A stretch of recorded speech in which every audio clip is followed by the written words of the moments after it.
وہاں کسی کو بلانا نہیں پڑتا، خود بخود لوگ چلے آتے ہیں اور رش ہو جاتا ہے۔ لیکن قرآن کی محفل کے لیے لوگوں کی منتیں کرنا پڑتی ہیں کہ اللہ کے بندو، یہ قرآن کی محفل ہے، اللہ کا قرآن اور پیارے پیغمبر صلی اللہ علیہ وسلم کا فرمان یہاں پہ بیان ہوگا، آپ چند منٹ کے لیے آئیں، اللہ اس کے رسول کی بات کو سنیں۔ ہم کہتے ہیں ہمارے پاس ٹائم نہیں ہے۔ یہ تو وہ مجلس تھی جس کے لیے آسمانوں سے اللہ فرشتوں کو نازل کر دیتا ہے،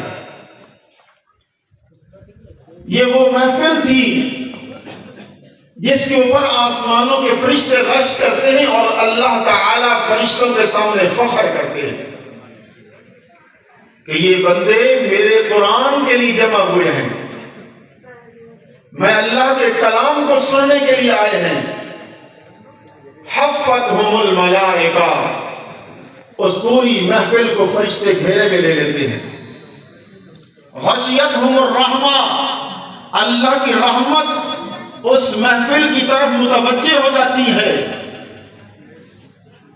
اور اللہ کریم اس محفل والوں کے دلوں کو تو جانتے ہیں، اس کے اوپر سکینہ نازل ہوتی ہے۔ اس کا نام ان فرشتوں کے سامنے لیا جاتا ہے جن کی صفت ہے لا یعصون اللہ ما امرہم ویفعلون ما یؤمرون، کبھی ان سے نافرمانی نہیں ہوتی۔ ان فرشتوں کے سامنے اس ناچیز بندے کا جو قرآن کے لیے آیا ہے اللہ فخر سے نام لیتے۔ حضرت ابی بن کعب رضی اللہ تعالی عنہ